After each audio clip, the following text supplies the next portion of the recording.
여러분 반갑습니다. 누룩박사 인사드립니다. 오늘이 7월 25일 일요일인데요. 시간은 지금 15시 30분 오후 3시 반인데 무더위가 장난이 아닙니다. 지금 우리가 누룩하고 발효식품 때문에 에어컨을 사용하지 않다 보니까 실내 온도가 33도 나가고 있습니다. 어쨌든 덥다 하면 더 더우니까요. 오늘은 폭염에서 술이 필요해서 제가 마시는 술이 떨어져 술 담기 위해서 덧술 작업을 하고 있습니다. 덧술을 하면서 이참에 맺힌 김에 여러분들한테 우리 곡물 발효죠, 우리술이라고 하고 토속주, 민속주, 전통주, 가양주 등등 여러 가지 말씀이 있습니다만, 곡물 발효주를 발효시키는 데서 가장 중요한 공정 중에 하나인 세미 쌀 씻는 방법에 대해서 실시간으로 있는 그대로 전해드리도록 하겠습니다. 우선 제가 오늘 할 양은 찹쌀 8kg를 고두업을 찔 건데요. 제가 찌는 방식은 늘 말씀드렸다시피 예전에 했던 방법, 의례적으로 하는 방법대로 쌀을 씻어서 불렸다 찌는 방식이 아니라 마른 쌀을 바로 고두밥을 찌는 방식을 선택한 지가 오래됐기 때문에 그 방법을 하고 있고요. 어느 방법이 됐든 쌀 씻는 방법은 똑같습니다. 백세 세미, 세미할 때는 백세, 깨끗하게 씻어라, 100번 씻으라는 뜻이 아니고 깨끗할 백자, 맑은 물이 나올 때까지, 그러니까 쌀뜨물이, 뿌연 쌀뜨물이 나오지 않고 맑은 물이 나올 때까지 씻어주란 얘기죠. 구구한 거는 자세히 나와 있으니까 설명을 생략하고요. 있는 그대로 지금 쌀 씻는 방법을 설명을 드리도록 하겠습니다. 지금 2kg를 씻어서 압력솥에 넣어 놨고 다시 절반 2kg를 씻으려고 지금 준비 중입니다. 2kg씩 나눠서 하는 이유는 다른 이유가 없습니다. 가정용 주방기구에서는 4kg 하기에는 너무 벅차요. 그렇기 때문에 적절하게 우리 주방 실정에 맞게 2kg씩 나누어서 쪼개서 2번 4kg 한 번에 씻는 방법도 있지만, 그게 도구가 적거나 등등 여러 가지 사정이 여의치 않을 때는 쪼개면 됩니다. 쪼개는 방법. 그래서 2kg는 이미 씻었고 2kg 하는 걸 보여드리도록 하겠습니다. 우선 찹쌀 2kg. 이 찹쌀은 계약대로 쓴 찹쌀인데 맛이 굉장히 좋아요. 우리가 이제 이거만 사용하는데, 참고적으로 예산군 고동면 구말리에서 나온 찹쌀입니다. 혹시 필요하신 분들은 저한테 연락을 주시면 제가 찹쌀이나 맵쌀 구매처 연락드리겠습니다. 그럼 쌀 씻는 거 시작합니다. 우선 적절한 크기의 그릇에다가 쌀을 말아서 안 부었죠. 수돗물을 뺐습니다. 이 상태에서 우선 골고루 쌀 알갱이에 물이 흡착이 돼야 이물질이 떨어지기 때문에 한번 이렇게 헹궈줍니다. 잘 보셔야 돼요. 이 상태에서 물이 전부 다 쌀 알갱이에 골고루 젖어졌으면 이때부터 시작이 됩니다. 물을 좀 줄이고요. 이렇게 비벼주시는 겁니다. 무슨 뜻이에요? 이렇게 되면 손바닥과 바닥 사이 쌀 알갱이에 들어있고, 거기에 물이 윤활제 작용을 해주기 때문에 쌀 알갱이가 하나도 손상되지 않고 쌀이 씻어집니다. 대신 이렇게 마찰력이 왔다 갔다 이렇게 비벼주면 마찰력이 작용되기 때문에 마찰력에 의해서 아주 빠르고 쉽고 간편하게 깨끗하게 쌀을 씻으실 수가 있습니다. 이렇게 한번 씻어 주시고요.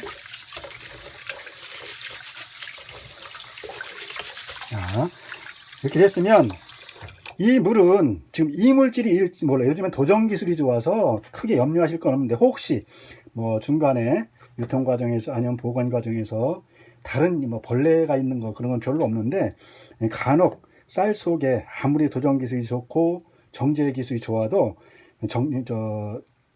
작은 씨앗들이 있을 수 있는 경우, 특히 이제 중요한 게, 이게 쌀을 보관하다 보면 유통 과정에서 미세하게 미생물들이 없으리라는 보장이 없어요. 눈에 보이지 않지만. 그래서 그런 이물질들은 혹시 있을지도 모르는 미생물들, 곰팡이들을 제거해주기 위해서 한번 씻어줍니다. 이때 이렇게 물을 같이 사용해 주세요. 틀어놓고.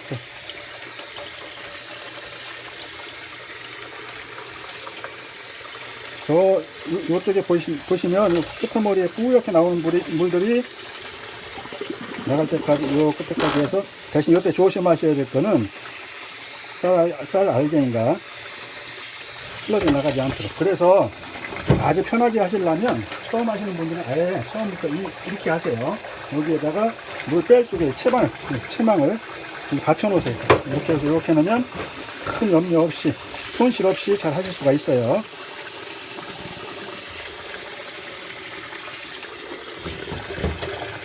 이렇게 됐으면 물을 좀 더 받습니다. 왜냐면 물이 좀 있어야 이게 잘 깎여져요. 쌀만 하면 쌀 알갱이 부서지거나 쌀에기가 생기는 경우가 많기 때문에. 됐습니다. 이 상태에서 처음에 해주는 애벌이라고 하죠. 애벌로 씻어주는 건 뭐다? 이물질하고 혹시 모를 곰팡이나 잡균들 제거해주는 목적이었다면, 지금부터가 이제 본격적인 세미작용입니다. 이때는 수돗물 틀지 마시고요. 골고루 이렇게 비벼주세요. 양손으로 쌀 알갱이 잡고서 물과 함께 골고루 비벼주시면 됩니다. 크게 어렵지 않아요. 이게 옛날 하던 대로 박박 이렇게 손을 넣고 이쪽 이렇게 이 방식으로 해주는 것보다 훨씬 편하고 품도 덜 들 뿐더러 효율도 훨씬 좋습니다. 이렇게 하시면 2번 정도 내지 3번 정도만 하면 거의 완벽에 가깝게 퍼펙트하게 세미가 됩니다. 확인해 보시면 될 거고요. 됐습니다. 이 상태에서 이건 이제 뭐냐면, 요거는 쌀뜨물 요리용으로 쓰시면 돼요. 요리용. 아까 처음에 버렸죠. 요거는 국 끓일 때, 찌개 할 때 등등 요리할 때 쓰시거나, 뭐 혹시 EM 사용하시는 분들 발효할 때 요거 쓰시면 됩니다. 이렇게 되면 아주 청결한 쌀뜨물로 100% 활용하실 수가 있는 거겠죠. 그래서 저는 지금 누룩 박사는 이미 첫 번째 할 때 받아 놨어요. 요즘엔 날이 더워서 아까 말씀드린 실내 온도가 30도를 훨씬 웃돌다 보니까 금방 상해요. 그렇다고 또 병에 담아서 냉장고에 놔도 오래 가진 않습니다. 그렇기 때문에 그때그때 받아서 쓰는 거고요. 그렇게 활용하시면 된다는 팁을 드리는 거고, 이제 똑같은 방법으로 따라냅니다. 이때는 얼개미 채망을 받치고 쭉 따라내 주세요. 됐죠? 그다음에 다시 물을 부어줍니다. 부어주면서 이때 이렇게 휘휘 섞어줘 보세요. 이 상태에서 지금 조금 나오죠? 이 정도 돼도 뭐 크게 문제될 게 없다는 게 제 소견입니다만, 흔히들 하시는 말씀이 100번 씻어야 될 정도로 깨끗이 해야 한다고 뭐 이렇게 하시는 분들이 계시고, 이렇게 배우신 분들이 계시니까. 여기 한 번만 더 해주면 됩니다. 똑같은 과정이죠.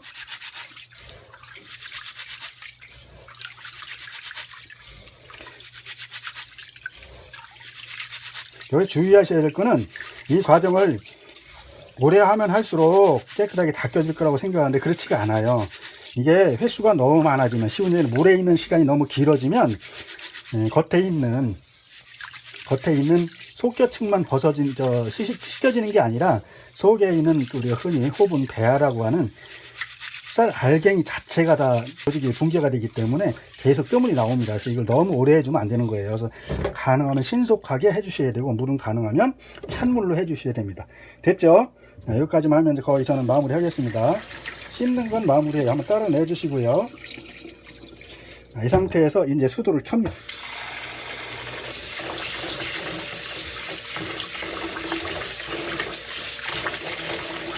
이제 여기서 헹궈주는 이유는 쌀 알갱이에 아직 포착되어 있는, 물과 함께 붙어 있는 애를 떼주는 역할이에요. 됐습니다. 됐죠? 이 상태 되면 이때 이제 수도꼭지를 이렇게 대수고 이렇게 살짝 기울여 준 다음에 이렇게 좀 올려볼까요? 혼자 찍다 보니까 죄송합니다. 자세가 안 나오네요. 그냥 할 건데 영상 촬영하다 보니까 앵글이 안 나옵니다. 어쨌든 이렇게 수도꼭지로 이렇게 지금 보시는 대로 하시면 돼요. 이렇게는 물층이 구분이 되면서 차츰차츰 남아있는 쌀뜨물이 뿌옇게 흘러내려가는 게 보일 겁니다.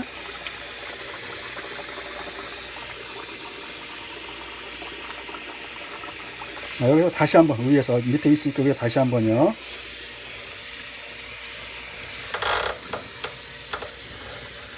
수압을 이용해서 이렇게 활용하시는 것이 방법이죠. 이건 뭐 큰 요령이 있는 게 아니라 하시다 보면 요령이 생겨요. 그러니까 너무 힘들게 생각하지 마시고요. 간편하게. 뭐 떡을 하든 술을 하든 다 마찬가지입니다. 식혜할 때 고두밥을 찌든 무조건 쌀을 씻어주는 과정은 어느 경우든 이렇게 하시면 돼요. 더 편하게 하시려면 저한테 배우신 분들 아니면 저희가 올린 그 영상을 보시고서 이 영상이나 또는 밴드에 있는 술 담는 방법을 보시고 담으시는 분들은 아예 20인용 압력솥에서 직접 하시면 더 편합니다. 굳이 설거지 하실 필요가 없고요. 보시면 맑은 물 보실까요? 지금 보시면 이 상태가 되고 나면 한번 제가 수도꼭지로 이렇게 흐트러 볼게요. 물을. 됐습니다. 보시는 것처럼 물이 맑아요. 그쵸? 이 상태가 되면 다 된 겁니다. 이 상태가 되면 어떻게 하시냐면 이건 이제 제대로 보여드리니까 다 됐어요. 더 이상 할 게 없고 여기다가 아까처럼 얼개를 넣고요. 이렇게 대시는 거예요. 대고서 이거 따시는 거예요. 당연히 따라 내려가죠. 내려가는 겁니다. 상관없어요. 왜? 그래서 얼개를 받치는 거고요. 물을 빼주는 정도를 보여드리려고 하는 거예요. 이 정도가 됐죠? 됐으면 다 된 겁니다. 이 상태에 딱 됐고요. 여기서 한 가지 팁을 드리면 보시면 제가 쓰는 그릇이 여기 돌기라고 하고 영어로는 엠보싱이라고 하는데 엠보싱이 있죠. 이걸 왜 하냐면 매끈한 거로 하면 잘 쓸려 나가요. 그래서 우리 쌀 씻을 때 쓰는 그 스텐 함지박이 있기 때문에 그걸 사용하는 거거든요. 보시면 여기 이렇게 약간 물이 남아 있을 수 있어요. 이렇게 보이시나? 예, 이거 상관없습니다. 그대로 압력솥에 넣으시면 되는 거예요. 이렇게 하고 요거도 이렇게 됐죠. 이거는 여기다가 그대로 됐습니다. 쌀 알갱이 없죠. 됐습니다. 그럼 이 상태에서 보이시는 얘들 그대로 압력솥에 넣고 고두밥을 쪄주는 겁니다. 자, 어떻게 보셨는지 모르겠어요. 많은 분들이 쌀 씻는 거를 우습게 넘기는데 그렇지 않습니다. 쌀 씻는 거에 따라서 영향이 굉장히 있어요. 가능하면 깨끗하게 씻어야 된다. 두 번째, 가능하면 쌀 알갱이가 부서지지 않고 온전한 형태를 유지해야 된다. 네 번째, 자원. 지금 우리가 오늘도 이렇게 기후가 높아지는 게 다 기후변화고 기후변화의 원인이 결국은 자업자득이에요. 우리 인간들한테 있습니다. 인간 문명과 인간들한테 있는데, 그래서 똑같은 쌀을 씻더라도 물을 절약할 수 있는 방법을 생각하셔야 돼요. 제가 여러 가지 방법으로 쌀을 씻어 본 결과 지금 제가 한 15년 전부터 사용하고 있는 이 방법이 가장 자원을 절약하면서도 가장 신속한 시간 내에 가장 적은 품으로 가장 완벽에 가깝게 쌀을 씻을 수 있는, 세미할 수 있는 방법입니다. 참고하셔서 여러분들도 좋은 술 담으시기 바라고요. 저는 오늘 또 변함없이 아무런 조치 없이 제가 술을 담고 있습니다. 7월 23일 날 9시에 담았던 술이 지금 이제 거의 완성이 됐어요. 이번에 담는 술은 제가 만든 향곡이라는 드록, 향곡을 사용해서 만든 단양주 덧술법으로 술을 담고 있는데요. 우선 찹쌀 4kg를 7월 23일 날 9시에 오전 9시 09시 00이죠. 술뜻을 안 쳐서 지금 발효가 다 됐습니다. 그래서 이 상태에서 조금 더 후발효가 진행된다고 하면 덧술을 해야 되기 때문에 그냥 놔두면 술이 쉬어버립니다. 쉬어버려요. 상해버리는 거죠. 타이밍을 놓치면 안 되고, 그렇다고 지금 하기에는 조금 덧술 타이밍이 빠른 감이 있기 때문에 발효 제어를 해주기 위해서 여기에다 제가 2리터 생수병 깨끗이 씻어서 생수병을 꽁꽁 얼려서 방금 전에 이 작업을 하기 위해 넣어줬습니다. 무슨 얘기예요?